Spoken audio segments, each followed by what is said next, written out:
Hi guys, welcome back to my channel. We're happier, guys. We're happier. I got my Starbucks right here. Okay, so real quick, what's been new with me? I have a boyfriend. Yes, sis is not single no more. But besides the point. Okay. So in the last video, I said that I would talk more about like my therapy sessions and everything like that, and just the process of it all. Okay. So I think I started therapy, like not serious therapy, but like getting sessions and everything my freshman year, like when it happened. But that was more of a everyone telling me it's okay, it's not your fault, it's okay, you'll be fine, you can move on, and you need to figure out your life type of thing. And it was like, I didn't really get nothing from it, because like people can say you're gonna be fine, but how am I gonna be fine? What am I supposed to do to get fine? And so then I stopped going to counseling and everything. I switched schools and I quit for a while. And you know how I talked about like I was really suicidal, so I cut myself. I swallowed pills, try to kill myself. And that day when I talked about when my mom seen me cutting myself and everything like that, that's when I decided, okay, you know what, I need serious help. So I went to my school counselor and everything, and they sent me to this organization where they come out and like they were supposed to come out and interview me and everything. So I got interviewed, and so they were going to decide if I really needed serious help or if I should just continuing to talk to the school counselor. Well, that was like the end, almost near the end of the school year, so they were gonna tell me that if I started up next school year and everything like that. But I never got a call or anything, so next school year came around and like it was just whatever. Like I just kind of gave up on the idea of me getting better. I took this idea that I had to just lock my feelings away and just move on with my life like that. And then somewhere in October, which is like 3 months into the junior year for me and everything, I get called up to the office. And like, okay, at this point in my life, like I've already forgotten about everything. I'm just like, I'm you I have a boyfriend. I'm sorry, I keep saying I'm because it's hard to talk about this. But I have a boyfriend. I'm doing good in school.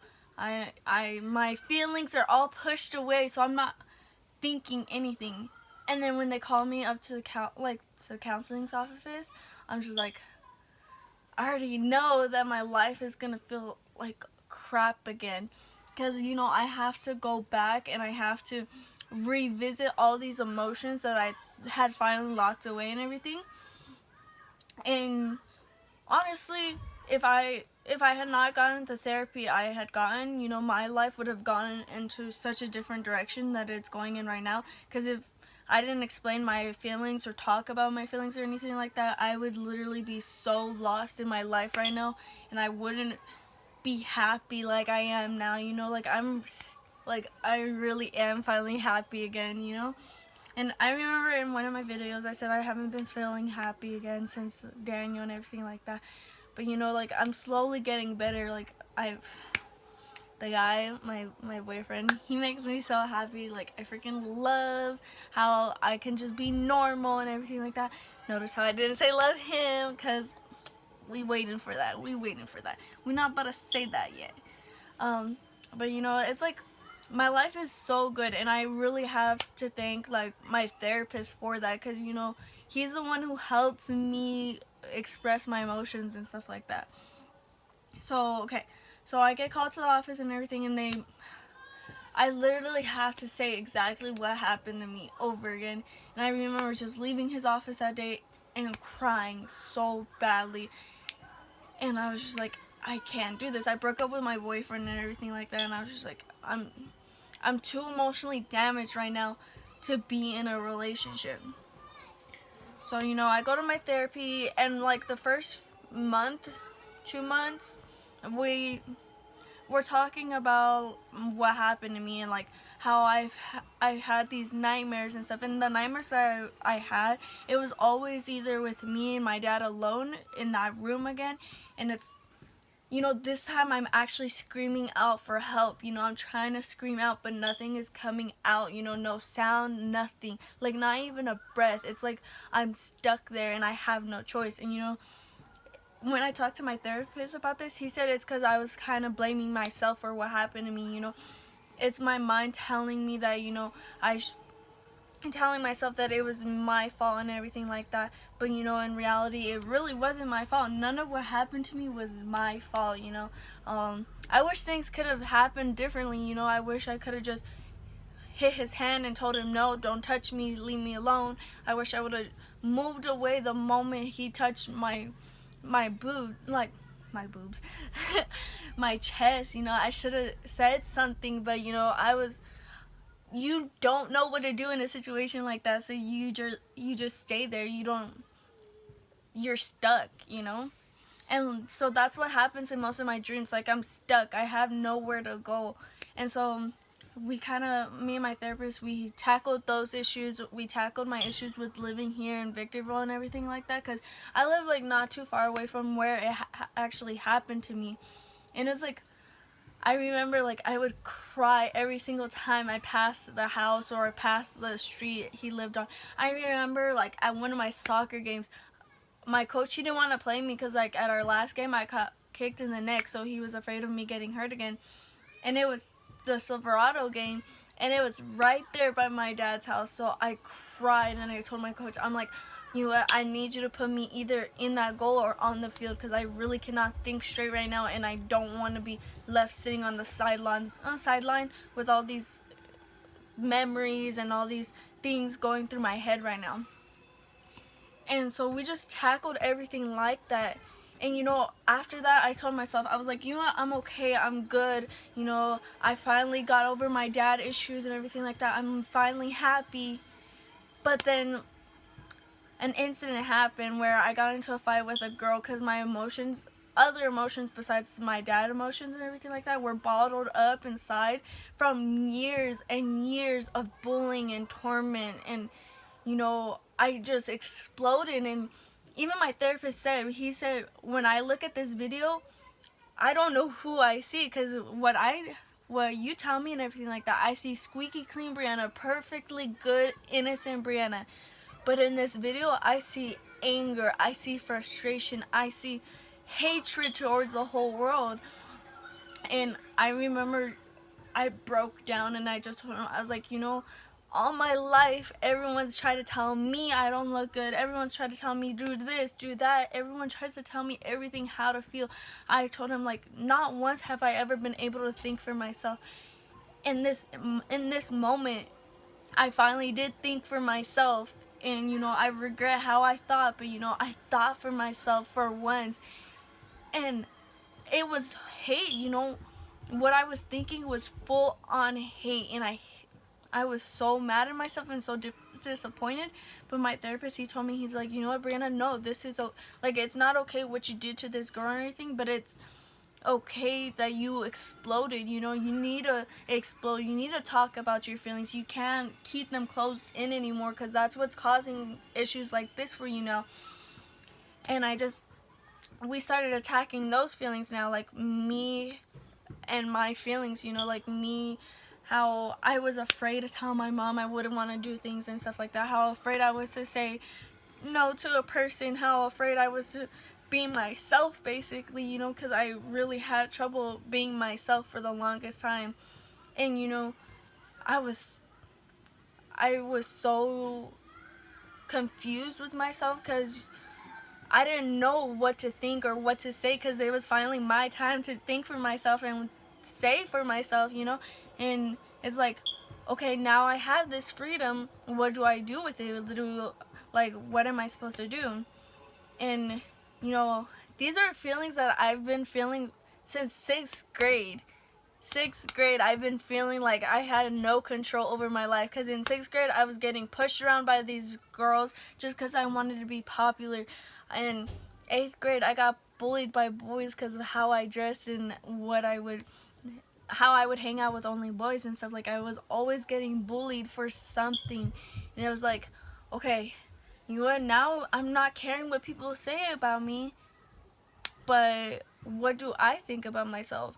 And the one thing that I love the most is my therapist. He called me a palm tree, because you know how in palm trees, like during a storm and everything, they bend and bend, but then they don't break and everything like that. He says that's what what I remind him of. And so, like, I I started trying to write a book. You know, it's in a progress and everything like that. But I'm writing a book called The Little Palm Tree, and you know, I'm really looking forward to how this book is looking and everything like that. And you know, I really do hope that one day I can actually get this book published and everything like that, and I can actually make a career out of it. Until then, you know, right now I'm just dealing with my emotions, and I'm going through this journey that I'm so happy that I was put on. Because honestly, in all honesty, if what had happened to me with between me and my dad did not happen, I would be filled with so much hate and so much anger right now. Because, you know, I never talked about my feelings, because no one ever cared about what I felt. No one asked me, Brianna, how do you feel? How do you feel about this? How do you think this should happen or what? No one cared about what I thought. And to finally have a therapist who does care and everything like that, I was just like so relieved and everything like that. But you know, I'm not going to talk more into my therapy sessions, because like I'm almost running out of time and everything. So we'll do that in the next video. Like I said, this is going to be like a really long series for my videos and everything like that, because you know, it's a life journey. You know, I probably will do a to be continued later video, so that way like you can see me in my college life and everything like that after I finish like the actual story and everything. But you know, dude, it's been 3 years since this happened to me, and I'm really strong. You know, I'm independent, I'm strong-minded, and you know, I do, like every strong person, there are times that we do fall and everything like that, but we will never ever stay down. And that's what I'm so proud about myself now, that I don't stay down anymore. And you know, I just love who I've become after this situation. You know, I wouldn't say I'm thankful for what my dad did to me and everything like that, but I am thankful for the situation it has brought me to where I have to kind of learn how to be a person, you know, learn how to be a human being for once. And like I said in all my other videos, if any girls, women, even guys, because things like this could happen to guys and everything like that, please, like, look out, look for help. You know, go see a therapist, go see your school counselor, go talk to a friend, family. If you can't talk to family because it's someone in that family, please report that, because you know, you don't want to be stuck in a situation like that, because you never know what's gonna happen. You know, I try to pull myself out of the situation by just leaving my dad and everything like that, just by staying home and everything with my mom. But then my friend had pointed out, like, what if he moves on to the next child, you know? And that's something you got to really think about in your mind. Just because you leave doesn't mean they're not going to do it to somebody else. So you got to take that situation and think about everybody else at the same time too. And so just get help, guys. You know, like I said, I was going to put the suicide hotline in the bio description thingy. I can't even speak. But, you know, anyone who watches this, please share it. You know, please show it to other people. See that people can actually grow if you try. Show that people can actually be happy after a situation like this. You know, I'm not gonna say that my situation was horrible, like, because it was a bad thing, but there's been people who dealt way worse than me. And you know, there's probably women who are even stronger than I am. But you know, we want to show girls and women and anybody who goes through a situation like us that there is a possible end to it. You know, there's a possibility to be happy. But for now, that's it, guys. Thank you for watching. See you next time. Bye.